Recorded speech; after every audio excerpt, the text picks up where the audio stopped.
And that moment, I was like, oh, damn. Oh, shit. Like, that's crazy. That's exactly what I did.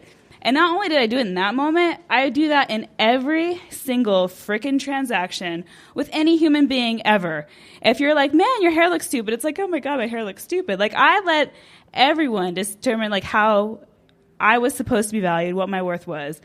And that was that moment that I had that aha where it's like, I thought I got over shit, but I didn't. I internalized everything. I took all the information that was external and I like let it determine what was going on here. So I guess for my whole moral of the story, that eye-opening moment was like huge for me because like after that, I started to figure out with those moments when they came, they still come. It happens all the time. But now I can like step back and say, you know what? No, that's their opinion.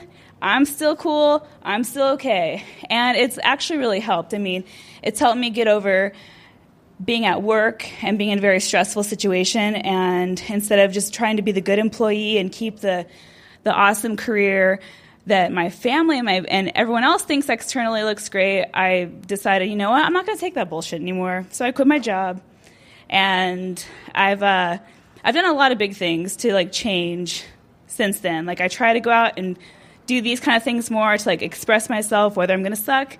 And most of the time it's like, all right, Joy, you know you're going to suck just a little bit. Like, just get over it. It's gonna be okay. But yeah. So I guess that's the big theme is that just get over it. And when you realize that you can, I mean, it can change your life. So. Yeah.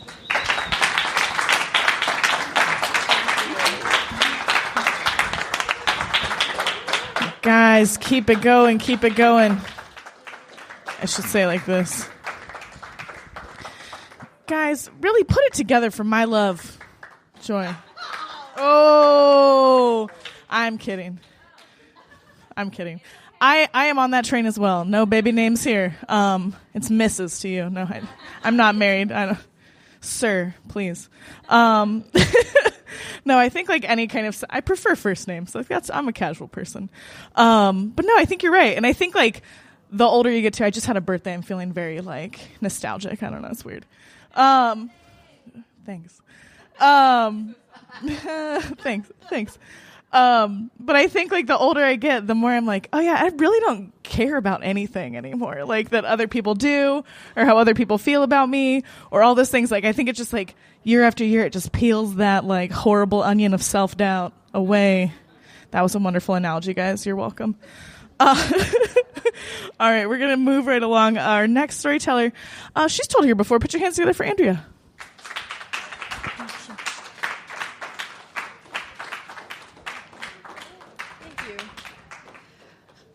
Jessie's a liar. I've actually never told here before. So what's the Reddit thing? Like long-time lurker, first-time poster, whatever. That's me right now. So I'm Andrea. I just had my last day of ASU classes for my undergraduate, so I'm in a great mood. Thank God. So this story, I need to preface this by saying this happened when, like, about 3 years ago, like the summer of 2015-ish. I have this really good friend of mine, Jill. Love her to death. I wish she lived out here so she could come to this thing. You guys would adore her. We lived with our parents still, and we had way too much money than we knew what to do with. So we decided to save it up and go on a road trip for a month. We took my tiny little four-door sedan. We went all up the West Coast. Just the two of us. It was great. We had no itinerary. We went through California, Oregon, Washington, the whole shebang.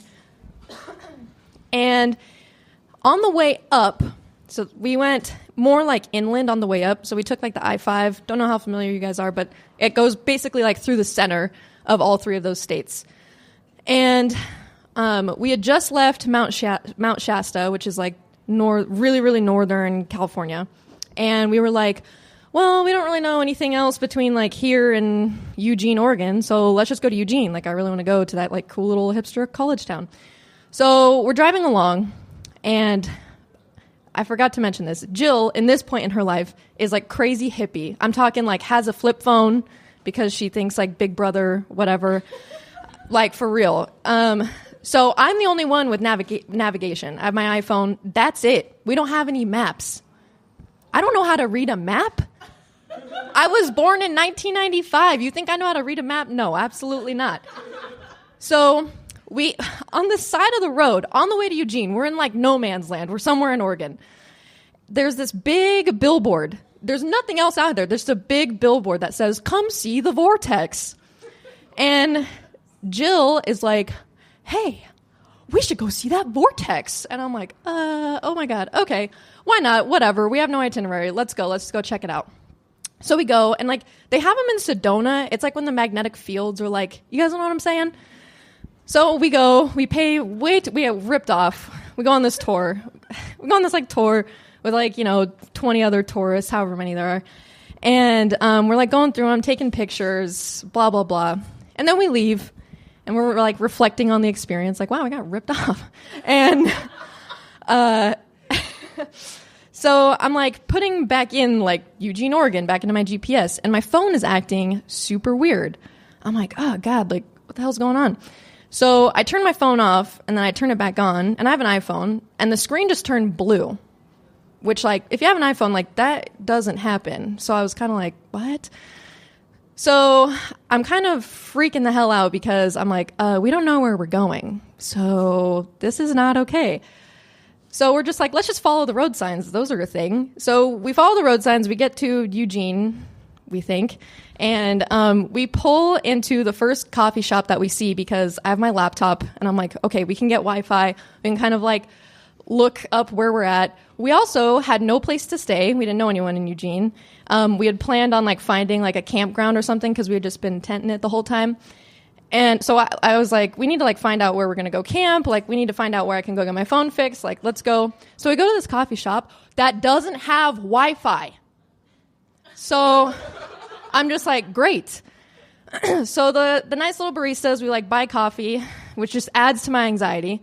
And they're like, oh, there's this pizza place right around the corner from here. They've got Wi-Fi. I'm like, awesome. Pizza sounds great anyway. So we go get pizza. And my friend Jill is like talking up at the counter with like the lady who's working behind the register. And I'm at my laptop, like looking things up. I'm like stressed out. I'm the stressed one. Jill's like the laid back, like, whatever. And she's like chatting away. And she comes over. And I'm like, okay, I just posted on Facebook. I made us like a couch surfer account, yada, yada, I'm like going on. And she's like, cool. The lady behind the register wants us to stay at her house. And I was like, no. And she was like, well, we don't really have any other options. And I was like, I think we do though. Anyway, long story short, I don't know what kind of mental game she was playing with me, but she convinced me to stay at this woman's house. So I meet this woman, her name's Keisha. And I'm like, I kind of have a good bullshit detector, and she wasn't giving me any weird vibes or anything. But like my mom and I watched murder shows, forensic files, like cold case files. I'm just paranoid, okay? I'm raised to think everyone's out to get me. So I'm just like, oh my God, okay, it's fine, whatever. So this girl, Keisha, she like she gets off work. She's like, hey, yeah, just like give me a ride. I don't have a car. I'm like, okay, I already don't trust you, but whatever. So I give her a ride. We're like, she like takes us around. She's kind of like showing us like the little hot spots to go check out. And then she takes us to her house. And she's like, yeah, I actually have like I've like let people like stay here before. Like I've kind of done like a couch surfer type thing. And I'm like, oh, okay, that makes me trust you slightly more, but not much. So anyway, we stay at this lady's house. I have a taser with me because it's just two girls on a trip. I have a taser with me, so I sleep with it under my pillow with the door locked. She didn't kill us, obviously. And actually, she turned out to be super cool. She took us, the next day, she had it off, so she took us, like, all over Eugene. She helped me go to the mall and, like, get my phone fixed. It turns out that magnetic field or whatever actually, like, totally fucked with it. So don't ever go to a vortex with your expensive iPhone that you had just gotten a couple months before the trip. Anyway, I was able to, I can't remember if I got it fixed or if I got a new one.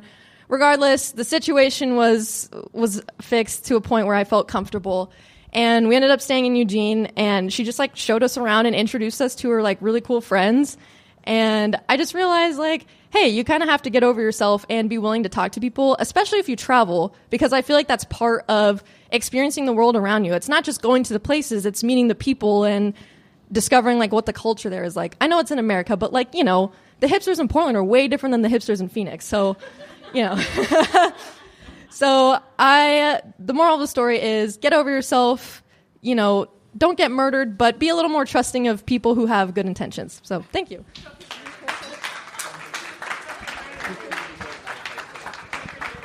Keep it going for Andrea.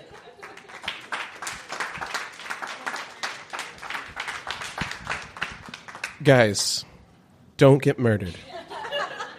Anything you take from that story, don't get murdered. Let's go ahead and introduce our next storyteller. First time storytelling? First time storyteller here at Chatterbox. Please help me welcome Natalia. Thank you. All right. Hello, everybody. Good evening. Thanks for having me. So, yes, this is the first time I am trying this storytelling thing. So, here we go. All right. So, again, my name is Natalia, and my friend Joy, who you just saw, is the one that turned me on to Chatterbox, and I think this is a great thing that you guys are doing. So, again, thanks for letting me be a part. When I heard the theme tonight, those 3 little words, get over it, I just started cracking up. I was like, I think I've heard that my entire life, but why? And all these stories and situations started to come to mind. What am I going to share about getting over it? And it kept leading me back to one person in my life. My mom. You knew it! You have a mom like this too. So my mama, just for context, since nobody knows anything about my life here, she is half Colombian, half Cajun, 5'3", 110 pounds, former prima ballerina, who's led a roller coaster of a life.